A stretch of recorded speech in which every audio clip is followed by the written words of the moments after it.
Good evening, everyone. Welcome to Gentry's Journey. We have Ms. Laura Hunter. She has definitely established herself in the literary world, and we're thankful to have her today. As usual, we're going to just start off with an inspirational scripture. And everything give thanks. First Thessalonians 5:18. Now, we're going to just dive into it. All right, Miss Laura, as we were saying before we got started, you love working as a literary artist Yes, ma'am. by virtue of your resume.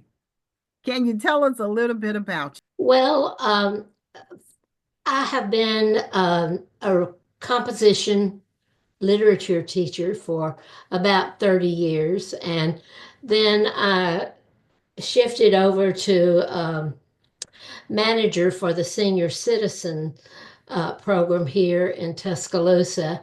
And at that point, I was retired. I had to retire. And so my husband said, "What would you like to do most of all?" And I said, "I would like to be able to write." And he has given me that freedom for about 10, 11 years. And I have spent my time, just as I told you, playing with words.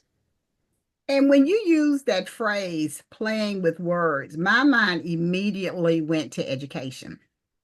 And so you have Oh. answered that question. You have been an instructor, and that is beautiful. So the two definitely go together, especially when it comes to literature. Yes, ma'am. So I've just so that was great. That was great to hear. I Now, was fortunate enough in my teaching to be allowed to teach uh, the children who were gifted. And then I moved on to teaching at the university level. Had a great deal of learning to do when I encountered the freshmen in freshman composition, because they don't always come to class. no, they don't. You know, They don't. They think I, they can learn it. Just soak it in, and that's what I was getting ready to say. They just think they can absorb it all. yes, yes, ma'am, they do. They don't realize this is a whole new ball game from high school. I'll tell you a brief story about one of my students. He was more frequently not in class than he was in class. Okay. And at the university at that time, if you missed 3 sessions with no justification, you automatically fail. Mhm. He was in freshman composition and he automatically failed because he had missed most of the semester, and he had no justification for it, no doctor's appointments or anything. So after the semester was over, I got called into the office for a telephone call, and it was this young man's mother. And she said to me, "Why did my son fail?" And I explained to her about the rule, and you have to be in class and turn in assignments, and he didn't come to class. And she said to me, "Why didn't you call me?"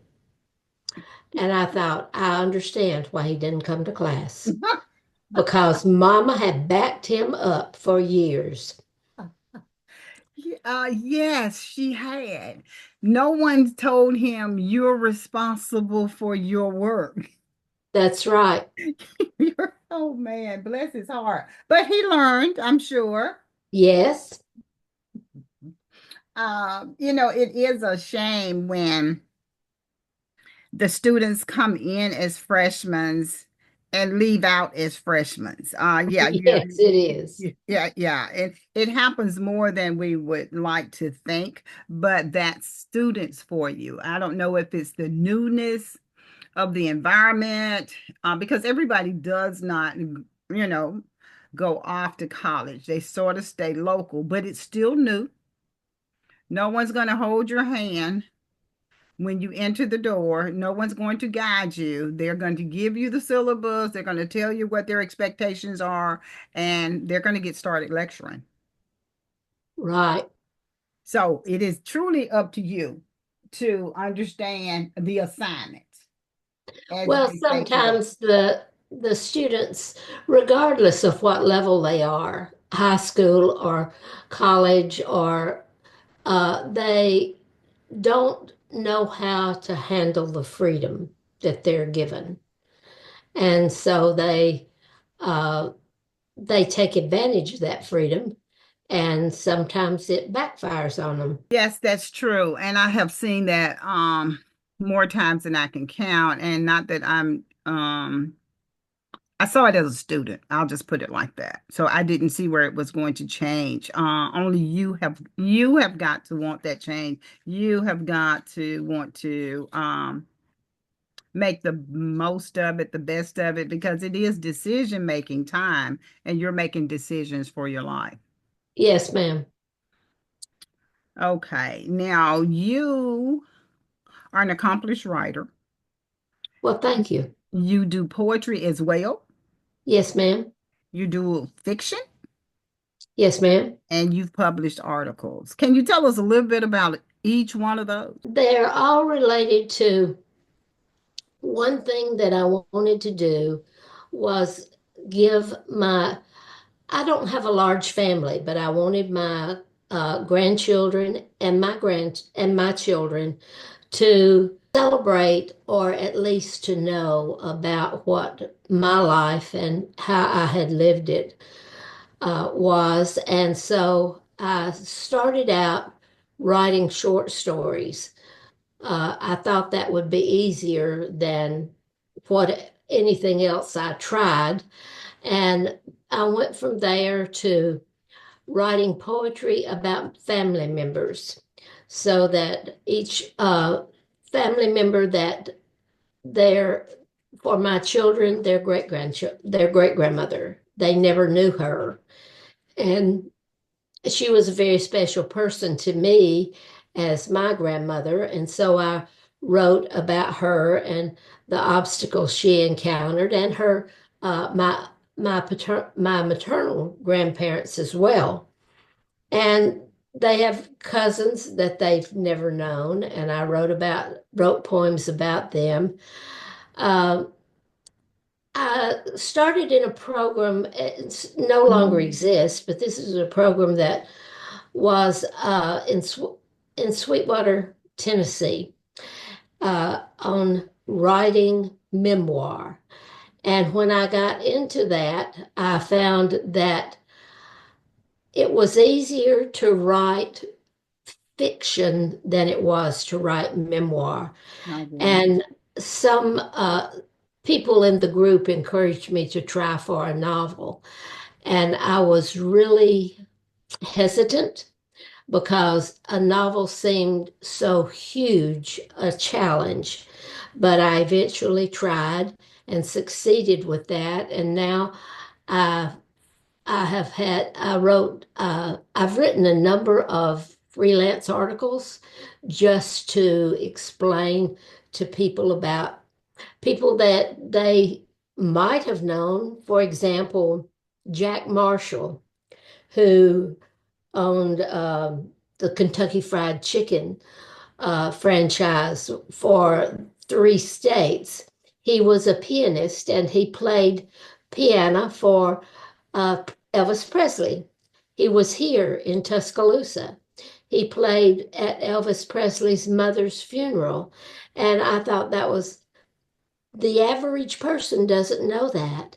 It would be so fascinating to identify people that have little, that have big histories, but little, no, the general public knows very little about them. I think one of my most successful pieces came from Katrina. I have a cousin and her family who live in New Orleans. And after Katrina, after the water receded, I went to New Orleans and interviewed her and the experiences that she had as a single person, a mother, a wife, a dog owner. How did she cope with living through Katrina? And that just made for me and for others who read it a more personal response to something that was just something you saw on the news. You know, you might see you might see on a sign Jack Marshall KFC. Well, that doesn't mean anything to you unless you know who Jack Marshall was. True. And so that's the sort of articles that I have written about individuals. And I've really enjoyed that. I have an article out to Buzz right now about poverty in the South. I haven't heard from them, and I don't know if I will hear from them, but I was fortunate enough to know different levels of poverty and people who lived in different levels of poverty throughout the South. And the person who is not poverty ridden today has no idea how they live, and they should have. There are certain stories that belong to the public because if a person does not know that story, then he cannot know compassion. I'm sorry, he cannot know compassion for the person who has to live through it. And we are not human beings if we don't have compassion. I agree with you totally. And when you were speaking regarding Katrina, one of my author friends lived in New Orleans at that time, and she has written a piece regarding her experience with basically escaping Katrina and how she felt. She was a college student at the time. They made it out okay, but her story was so gripping because, like you say, it's personal. You get basically an inside view of what That's right. happened.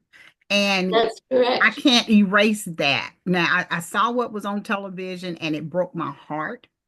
Um, I was hurt because I guess because I couldn't help. Um, but to hear her personal story, it puts you there. And for lack of a better term, I grieved for her. Now, she just told this story about 6 months ago, and it really made you think a little bit harder and a little bit different because, Well, we see things on TV. For example, my husband and I were out in California when Katrina hit. And so we said when we came back, we saw commentators say there is nothing alive in the Ninth Ward. Well, okay, we went to New Orleans and went to the Ward, and I thought, I will see rats, I will see grass, I will see weeds, I will maybe see snakes or lizards. We went to the Ninth Ward, and there was nothing. It was as if something had wiped life off the face of the earth because the ocean water had come in and poisoned the soil. mhm, So nothing could live there. And that made a tremendous impact on me. I would never have thought that from a commentator saying there's nothing living in the Ninth Ward. mhm. And I understand that they cannot say all there is to say about it because they're limited with time, but I can because I'm not limited by time nor Absolutely. words. And I'm not trying to say that they want to cast it's negative anyway when we see that the water has risen and where it is on the buildings just from television. But when you go through New Orleans and you see the water lines where it was on a building, it brings it, it makes it more of a visual for you. That's correct. And like I said, it's heartbreaking. It was heartbreaking then. Her story, it was such a beautiful story and so well written. It puts you there. Has she had it published? Yeah, that's what we did an anthology, and it was titled Women of the Waiting Room, and that's where I read her story. Oh, It's one thing to, for people to tell you, I lived through Katrina, or, I got out in time for Katrina, but she put it in words. And like I said, it was beautifully written, but it makes your it's emotional. It was emotional for me. yes, ma'am, I Mhm. understand. Yeah, it was emotional for me. But and then, she was kind of like, where do I go from here? I had to change colleges. I had to do this. I had to live with these people. I had, so it doesn't just it upsets your lifestyle in so many ways. Yes. And And so much of that happens in this country.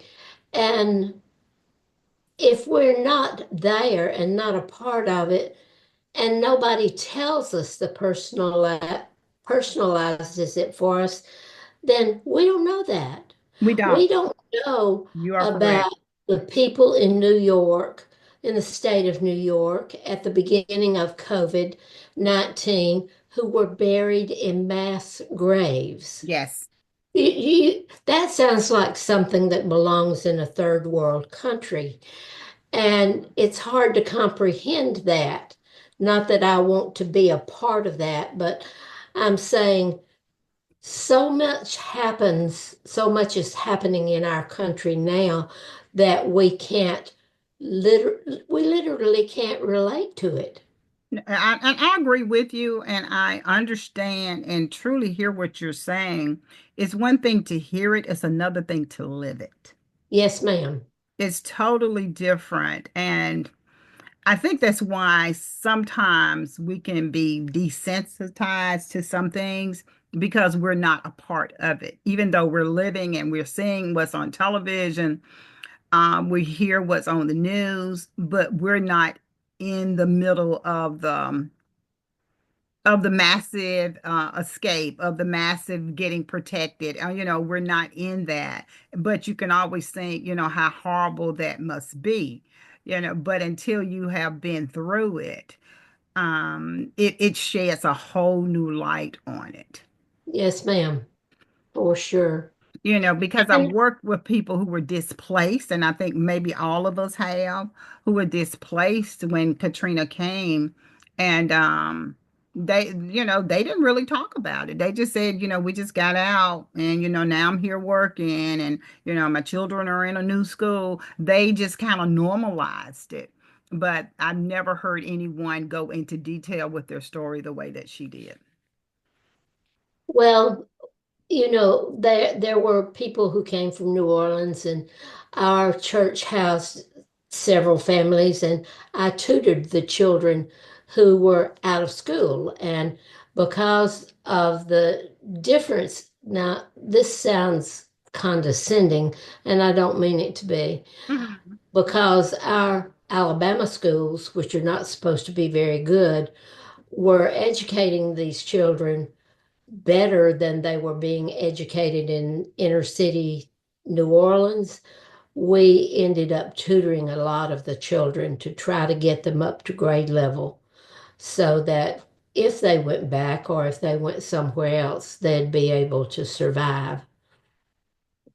Yes. You don't want them to miss out on too much more, is basically That's what you're correct. saying. You want to get them ready to advance. Um, Yes, ma'am. because truly, life altering. And there's so many processes that you have to process through it. Yes, adults will process it, but think about what the children can't process or can't express themselves in certain ways. Exactly. Well, that was my take on my freelance articles. I guess I've done about a dozen or more of them, and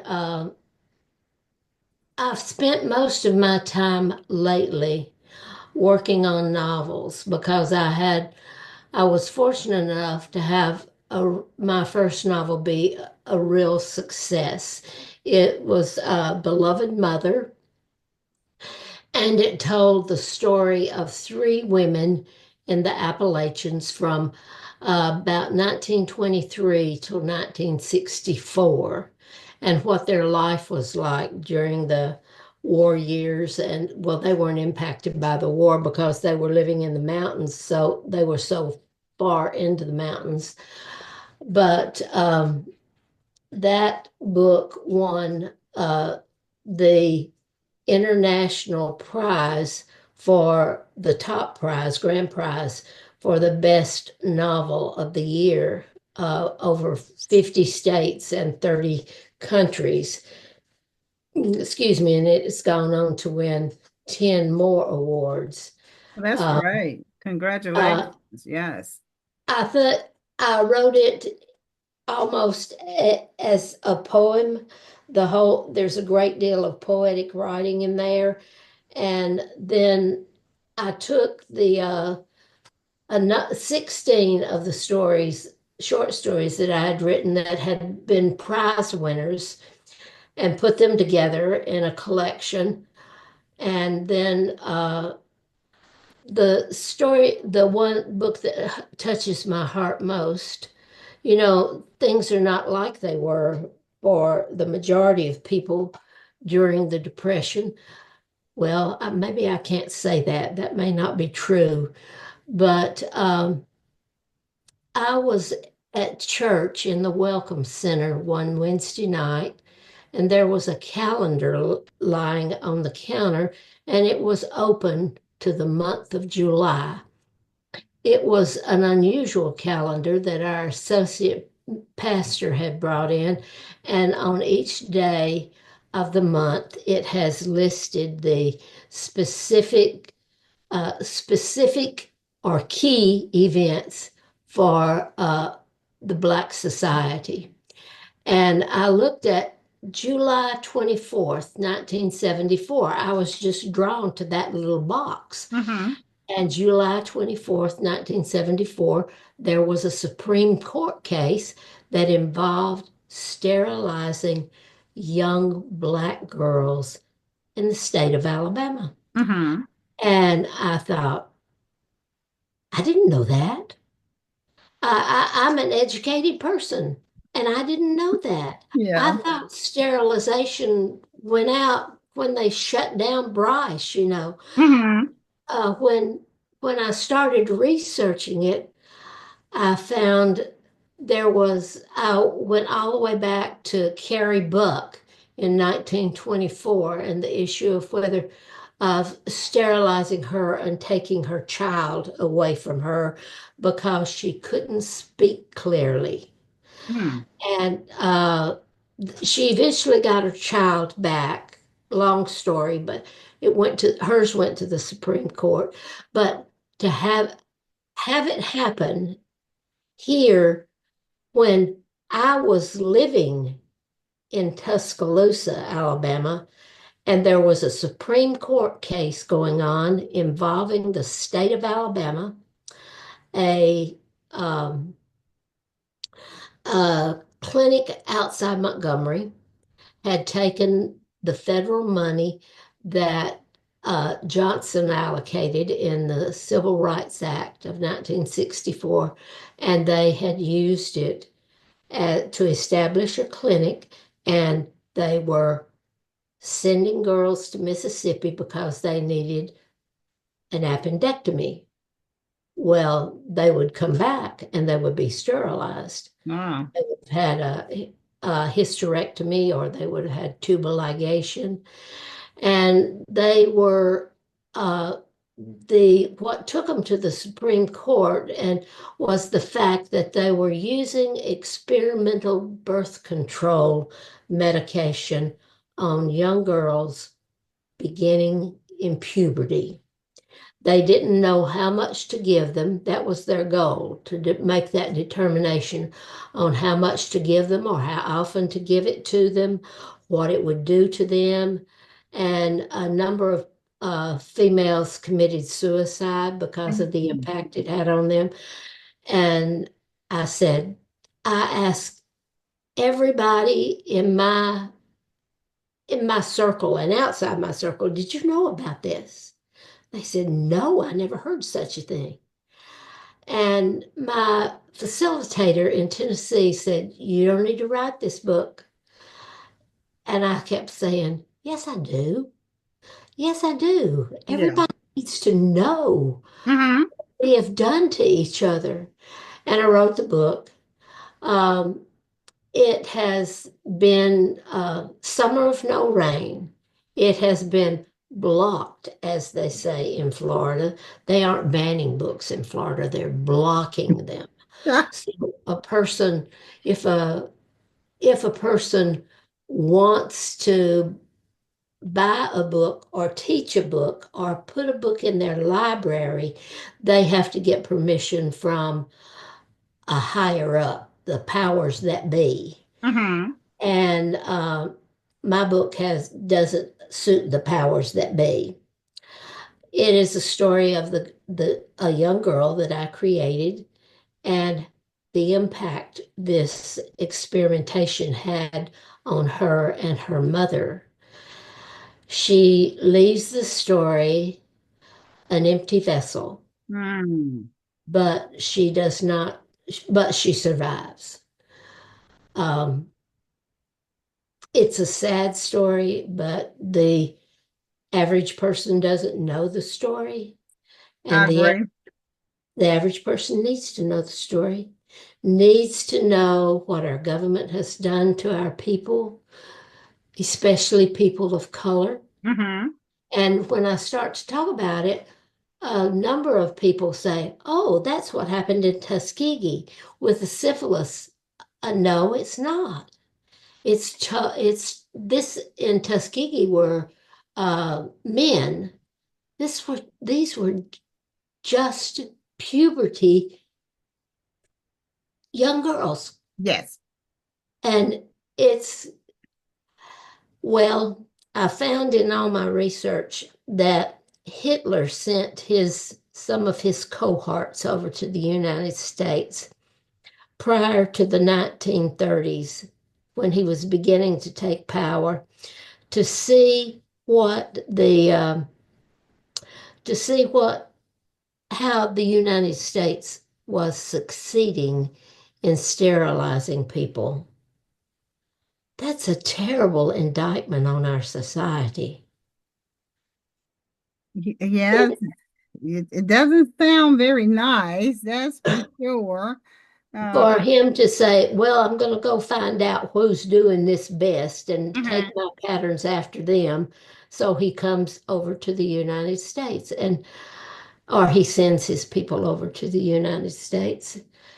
And I don't know, we just can't seem to learn from making mistakes somehow. And that is the purpose of some mistakes is to learn from them, Yes, definitely. so we can do better Yes, and live better, have more quality of life. definitely so. The Well, last, the excuse book sounds very interesting. Now, you released that in 2019? me, no, ma'am, I released Beloved Mother in 2019. Okay, okay, I released Summer of No Rain in 2022. okay, okay. Um, and I'm I'm waiting to hear from Texas to see what they're going to do with it. I Okay. don't know why Florida blocked it. Mhm. It's because it's about sort of the heroine, so to speak, is a mixed race child, because, or if it's because a child of color survives, or if it's because they don't want to know what the white people did to the black society. And I don't know, they haven't told me why they've blocked it. That was going to be my next question. Do they I give have you a reason as to why they would block a book? none whatsoever. Well, just as if, what's the reason for blocking To Kill a Mockingbird? I get it, but I don't get it. Exactly. It's literary. It's literature. It's reading. Some people read for knowledge. Some people read for fun. But either way, you're going to pick some knowledge out of whatever you read, whether Well, it's just a sentence or two. So so it's like you're hindering people who enjoy doing something that brings them relaxation and pleasure and knowledge, if that be the case. well, I've wondered if the people who make these decisions don't want books out there that the reader will remember. You know, I can read all kinds of romance books or beach reads or these sort of thing, and I'll have no idea what I read after it's over. But then there are some books, like The Adventures of Huckleberry Finn, Hmm. that you never get over. To Kill a Mockingbird, you just don't get over it. Sure. And I have requested for my sister what I want for Christmas is the book James.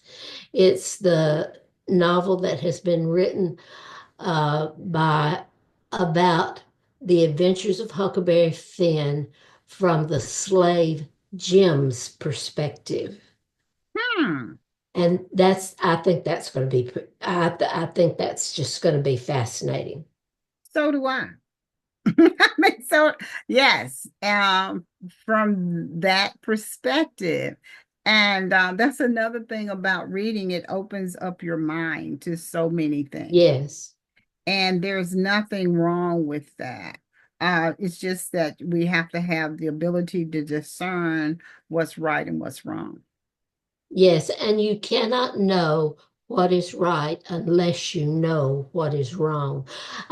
Some poet said that. I think it was maybe Robert Frost, but I may be way off base. You cannot know. I know that Emerson said it in much more flowery language, but the we cannot, I cannot know what is wrong unless I have something that is right to compare it with. Very true. Very true. Because if your habit or your lifestyle is to do something a particular way, you don't know if it's wrong until someone tells you. Right. And That's that's just what you're especially accustomed to true. having. That's especially true for children. They don't know it's wrong until they reach, unless somebody gives them advice on it, or until they reach a point in maturity where they can discern between right and wrong. I have written, my last book is called The Importance of Being Ip. Ip is a beaver, and Okay. his name is Ip because he says Ip, Ip, Ip, Ip. He, and the story is about a child who is 11 years old and her family is falling apart. how many families in this country are falling apart right as we speak. But her mother runs the father off, and then mom goes off and leaves the children under the responsibility of a useless neighbor. And she steals a beaver out of the swamp and she takes him home because she's going to generate love for this beaver and the beaver will love her back. Mm-hmm. But things don't always work out that way. She has a hard time making a wild animal into a beaver, Okay. especially because this beaver eats the legs off her mother's new kitchen chairs. So, some really beaver-like behavior. I can tell you all about beavers. Oh man. And how did you come about the beaver? I mean, because Well, studying for IP. um, a number of years ago, we had a special science teacher where I was teaching high school, and he would take his kids, his students, down in the Sipsey Swamp every spring. It was a standard spring field trip. And one time, the kids found a kit, a little beaver that would fit in both your hands. And there was nothing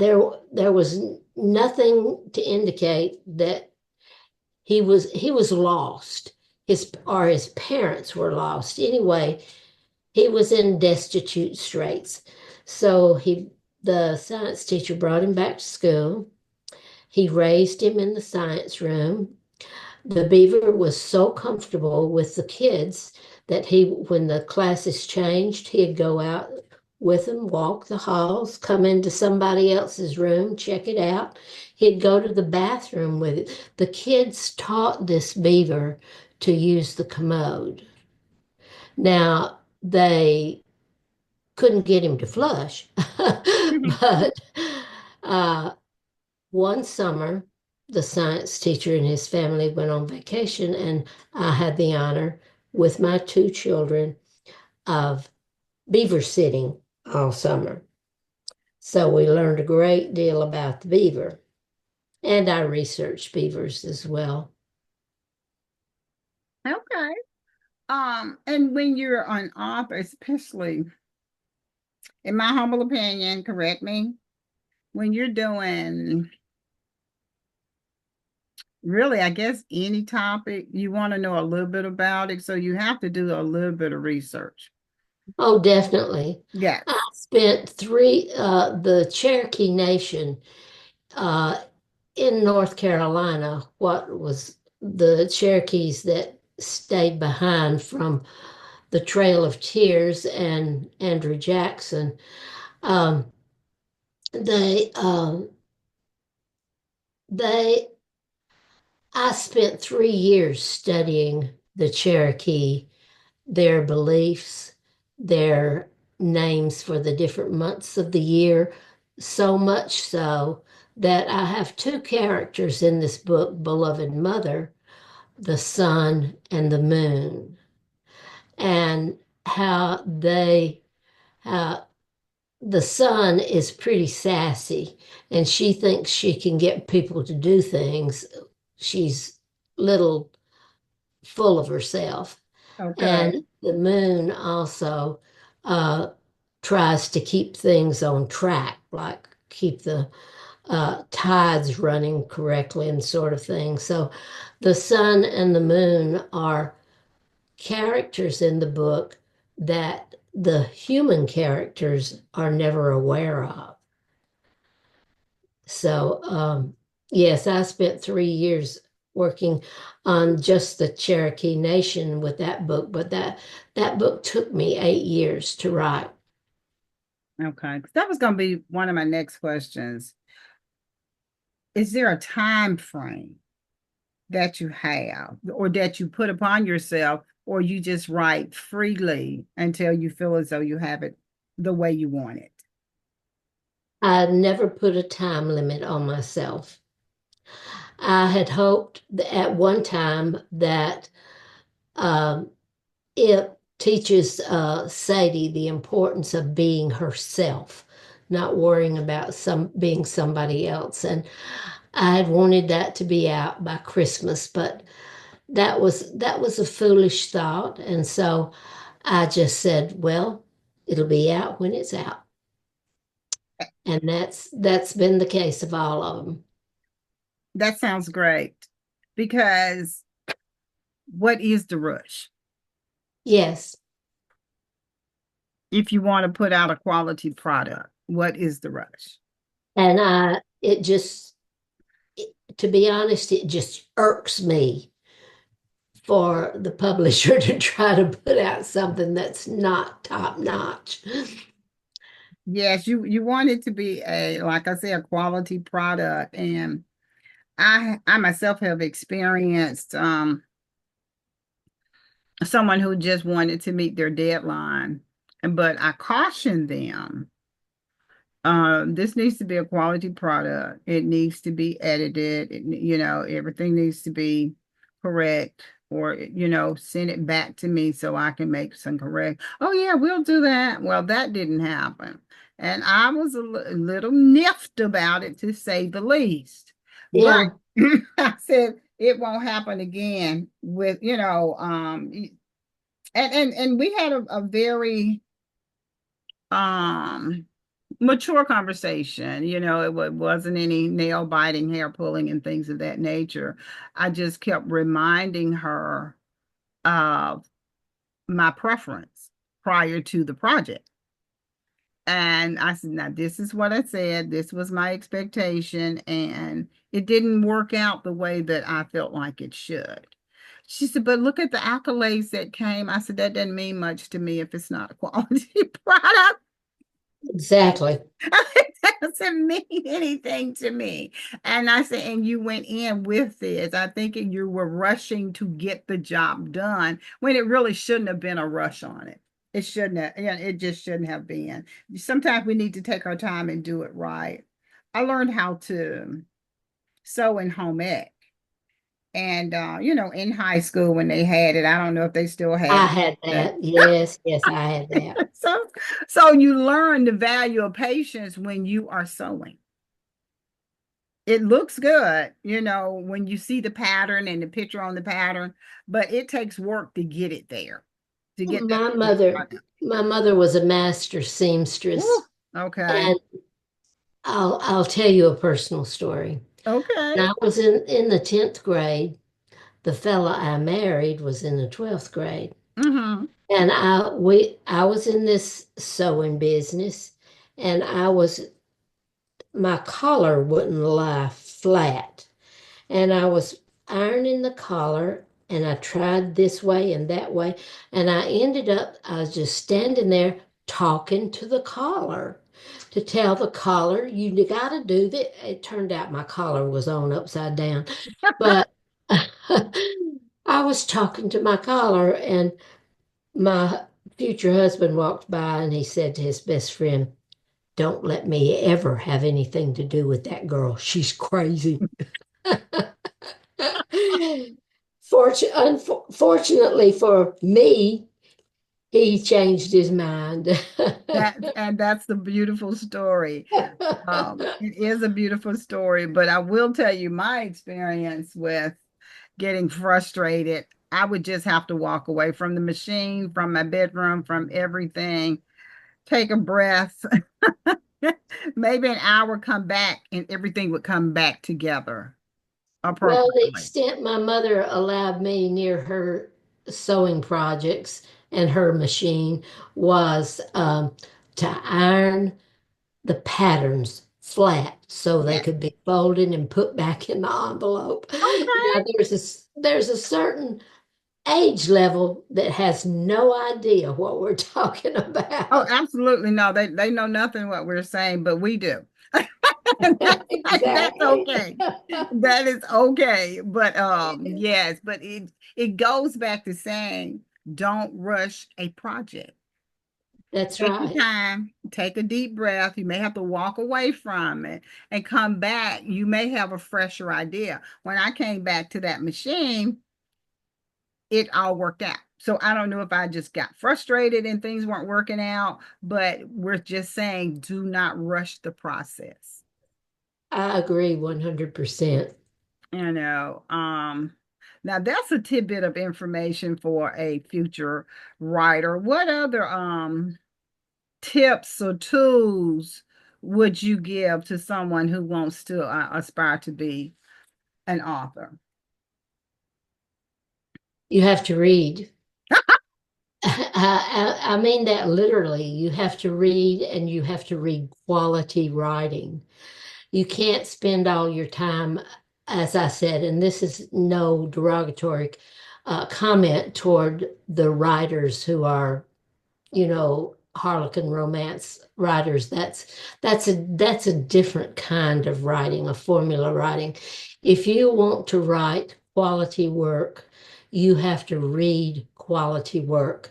And one of the things that I found helped me, because those sentence patterns get stuck in your head Mhm. and you will not realize it, but you will begin to write sentence patterns, not like William Faulkner or James Joyce, but like other writers have done, like Rick Bragg.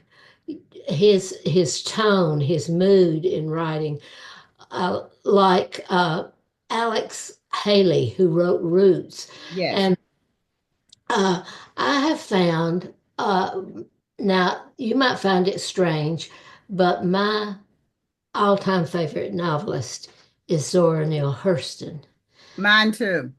Oh, really? I And kid you not. Yes, yes, yes. well, I take her book, Their Eyes Were Watching God, Yes. and I'll open it up and I will type paragraph after paragraph directly from her book, Hmm. because that puts the the rhythm of the sentence, it puts the key words where she emphasizes words. It brings to mind when she uses the mule.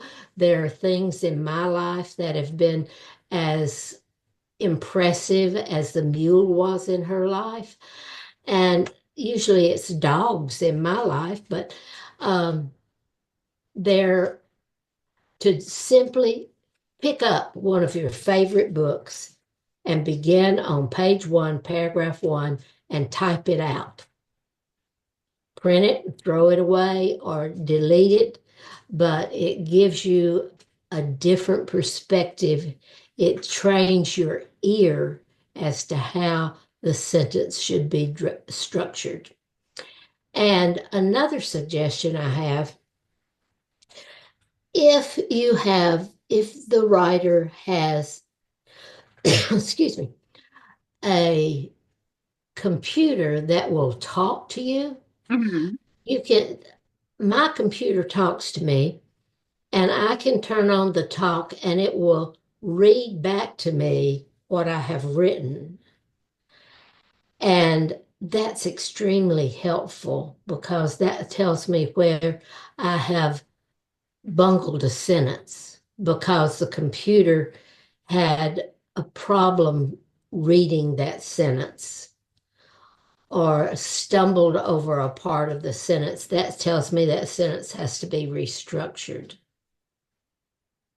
Now, I know that probably doesn't make any Yes, sense it to does. you. I mean, for anyone who is writing and who uses that tool, because when you're writing or typing it out or keyboarding it, it's just thoughts coming from your head down to it.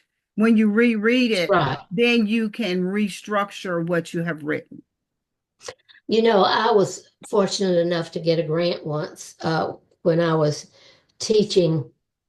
Uh, I got a grant. This was when computers were brand new things and you could daisy chain them to each other. And we were being taught how to program computers. Well, I didn't want to know how to program a computer. I wanted to see what a student would do with a computer. So I got a grant to buy a room full of computers. And I took my least successful class and we met in the computer room and we, um, everything they wrote on the computer. There seems to be a connection between the hand and the brain, whether you're Mhm. using a pencil or whether you're using a typewriter or whether you're using a computer. And a computer makes it much easier. And I was astonished at how their writing skills improved. That's good. Because my humble opinion, we write how we speak, but we can still get in a hurry because we thinking and putting it down at the same time. Then when you go That's back, right. you're like, "Oh, that's not what I meant to say. No, that Yes. has nothing to do with me." So things like that. So it's systems of checks and balances. Yes. I know. So those are tips and tools that you have for them. Do you have any more? Eavesdrop. Now that's my favorite one because Yeah. I'm a fiction writer. And yeah, it's not that I'm eavesdropping. You just said it loud enough for me to hear. Okay. Okay. I was working on a short story once that dealt with coal miners, and I came from coal mining company country, and I stopped in a little service station that served sandwiches, and I sat down because and sat there and pretended to be writing in a notebook, but actually I was listening to what these men said to each other so I could know what a coal miner would say to another coal miner if he wasn't concerned about giving a particular impression. Hmm. And you get such valuable dialogue that way. If you let the people talk and then you use what they have said, not what the English teacher said in the ninth grade had to be on the page, but you have the people say what they actually mean and write it as they said it. So I think it's important for language. It's important for body language. It's important because you can listen to how they make their inflections as to whether they're going to be upset or humored or whatever. And you pick up on the emotions as well as as the words. True. Very true. And one thing, there's a genre for everyone.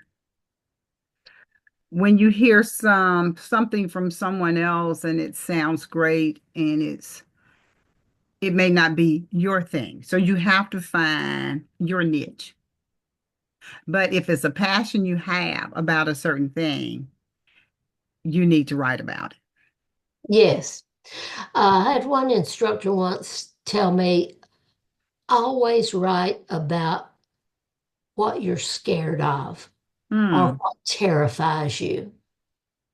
That doesn't necessarily produce a terror story or a horror story or a horror novel, but it allows you to say these things uh, honestly because Okay. they're things that bother you. Okay.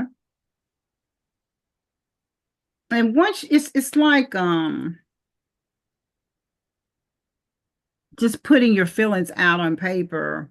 And once you have done that, the emotions aren't as hard. They're not as heavy hitting as they have been before you put it on paper. Absolutely right. You're absolutely right. And I've written some things sometimes, and my husband is frequently my reader, and he would say, "You don't want to say that. That's too personal." But it has to be personal to relate to, for somebody to relate to it. Yes, that's where our the Christian nonfiction anthologies that I have participated in, it needs to be personal. But you know how personal you need to go, but you still need Right, to be able to resonate with the reader. right. And you can't be personal enough for the reader to recognize someone they know, literally. Absolutely. Absolutely. So yeah, there are some wins with that as well. Um Now I know I met you at the Authors Expo. Yes, ma'am. What else do you do to get out to get your workout? Well, I put it on Facebook. Okay. I and here's an interesting aside. I've on my Facebook post I say, personal message me your address and I will send you the book and then you can send me a check. Never has anybody failed to send me a check. And somebody might say, "Oh, don't do that. You lose books." I've not lost one book by advertising on Facebook, and I go to bookstores. I'm going to Barnes and Noble Saturday, and I'll spend some time there. And I have a radio interview here for the Tuscaloosa area Friday. So, just try to get the word out. But it's difficult. It's a challenge. If I were not retired and had my retirement to live on, then I couldn't be able to do this. Oh, I agree. I But agree. People have asked me basically, I mean, just straight, well, how much did you make off the book? I said, is that a thing? yeah, Is that a thing? I said, that's no sustainable income. I mean, unless you're writing a contract or someone has signed you to a contract with Simon and Schuster, or some of the big wigs out there. No. You're doing this because you love it. If you get something from it, if you get some monetary gain from it, then that's fine. But you can't count it as a your name has to be Stephen King or yeah, John Gershwin. yeah, Stephen King, You know, and you know, and John Gershwin. John, what's his name? I Grisham. know, and yeah, and I Grisham. love him, John Gresham, because I have read so many of his work. I mean, I have, and I love it. But then I went back and started working on my master's, so he kind of fell off my radar. But I love his work. And he's an attorney, by profession. I don't know if Mhm. he's still trying cases or not, but when your books turn into movies, I think you're doing okay. So That or you've got some pretty significant clout with somebody who knows me. absolutely, absolutely. You live next door to Matthew McConaughey. Yeah, yeah, You live up the street from Oprah Winfrey. absolutely, absolutely. Um, that's what my publisher, she's sweet as she can be. Her philosophy is everyone living and dead has a story to tell. Tell your story. Yes. And her name is Laquita Parks. And so she said, Oprah can say, I'm Oprah, I'm Oprah, I'm Oprah, and everybody's going to purchase her book at whatever price she sets it, but that's just in jest, but it means something. Like you say, you have to have some clout or a good friend and a good neighbor in Matthew McConaughey or, or John Gresham or someone of that magnitude. But we write because we love it. We write and we want other people to enjoy what we have written. That's right. It's a win. It's not a loss. In my humble opinion, it's a win. Oh, you have an opinion that's not close to humble, girl. It's it's a win, Everybody's opinion matters for some point. absolutely. But when you're doing what you enjoy doing, it's a win. Yes, It is a it win. certainly is. So it has been great having you. Do you have any closing comments um I for will the say, listening audience? I will say, don't be discouraged because you get rejections. Uh, at least you have rejections. At least someone has read what you wrote and thought it important enough to let you know that it needs something else. Maybe even contact them and let them know that you are sincere about this business. And I had a story not that was not accepted by Livingston Press, and I went to one of the editors and I said, what was wrong with my story? Why wasn't it accepted? And it had to do with the ending. Excuse me, I changed the ending and it was accepted by another press. So don't be discouraged if you get uh, rejections. Know that you have done something that can be bettered and know that you have something to tell the world. I mean, we say everybody has a story, but everybody can look at someone else's story and learn from that, and they won't know about it unless you share it with them. That's absolutely true. That's absolutely true. That was going to be my closing question regarding feedback. How did you really feel about feedback? So you answered that, and that's definitely a great take on it. Um, you will learn something from it, or you could better do Yes, something from it. definitely, Yeah. So, definitely. yeah, don't be It, upset it about doesn't feedback. bother me for someone to say, there used to be a time when people would send you a little uh, 3x4 card and it said, sorry, your work is not available at this time. And I got about three of those and then they quit sending them.